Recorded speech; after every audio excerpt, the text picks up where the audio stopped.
Moving forward students, question number 12 start करते हैं। In a coffee cup calorimeter 100 centimetre cube of 1 molar hydrochloric acid and 100 centimetre cube of 1 molar NaOH are mixed at 24.6 degree Celsius, raise temperature by 6.9 degree Celsius. Calculate the enthalpy of neutralisation of HCl by NaOH from the given data.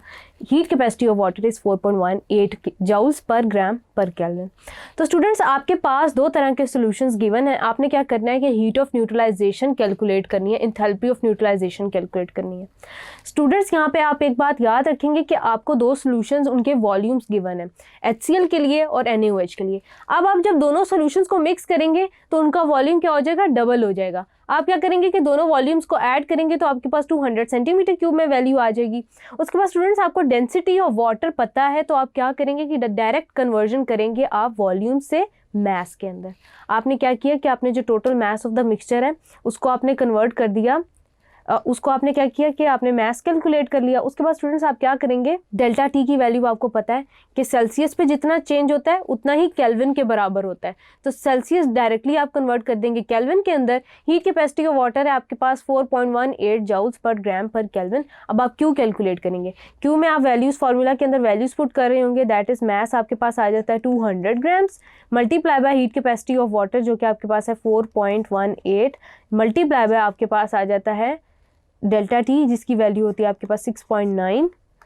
तीनों को multiply करेंगे आप, multiply by 4.18 multiply by 6.9 जो कि आपके पास आ रहा है 5768.4 joules. इसको स्टूडेंट्स आप रेज टू पावर्स में लिख लेंगे। 5.7 इंटू 10 रेज टू पावर क्या आ जाएगा, 3 जूल्स। अभी हम इसको किलो जूल्स में कन्वर्ट नहीं करते। स्टूडेंट्स, याद रखिएगा कि आपने इसकी जो यूनिट्स निकालने हैं जिसमें आपका रिक्वायर्ड है आंसर वो है किलो जूल्स पर मोल। अब आपके पास ये सिंपल जूल्स है। पर मोल में आप कैलकुलेट करने के लिए आपको पता होना चाहिए कि कितने नंबर ऑफ वाटर मॉलिक्यूल आपके पास जनरेट हो रहा है। तो स्टूडेंट्स, यहाँ पे हम कुछ बातें नोट करते हैं कि आपके पास जब HCl रिएक्ट कर रहा है NaOH के साथ तो वो क्या कर रहा है, NaCl जनरेट कर रहा है और वाटर जनरेट कर रहा है। अब हम क्या करेंगे स्टूडेंट्स, क्या आपके पास याद रखेंगे कि आपके पास HCl और NaOH की मोलैरिटी सेम है। तो अगर मैं NaCl के लिए HCl के लिए नंबर ऑफ मोल्स कैलकुलेट कर रही होंगी तो ऑटोमेटिकली वही वैल्यू NaOH के लिए होगी। तो मैं HCl के लिए कैलकुलेट करती हूँ, number of moles of HCl, molarity 1 है आपके पास, multiply by volume of solution divided by volume of solution decimetre cube है, आपने 1000 से डिवाइड कर दिया। तो स्टूडेंट्स, आपके पास जो आंसर आएगा वो आएगा 0.1 मोल्स।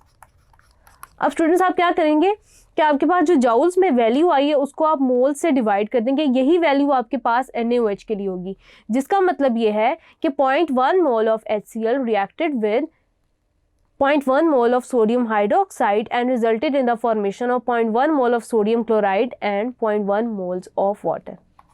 वाटर के भी 0.1 मोल्स आपके पास जनरेट हो रहे हैं। अब इसके लिए आपने कैलकुलेशन करनी है फॉर 0.1 मोल्स। 1 मोल्स के लिए तो आपके पास ये वैल्यू आ जाती है 4.1 moles of water of H2O। क्या करेंगे कि आप 5.7 into 10 raise to power 3 joules को डिवाइड कर रहे होंगे 0.1 से, और एज ए रिजल्ट आपके पास 1 इंटू 10 रेज टू पावर -1 हो जाएगा, +1 हो जाएगा तो +4 हो जाएगा आपके पास 5.7 into 10 raise to power 4 joules. अब इसको हम कन्वर्ट करेंगे, जूल्स पर मोल हो गया ये आपके पास, जूल्स पर मोल। अब इसको आप कन्वर्ट कर देंगे किलो जूल्स में, तो क्या हो जाएगा 57 किलो जूल्स पर मोल। ये आपके पास नेगेटिव में आंसर आ जाता है -57 किलो जूल्स पर मोल।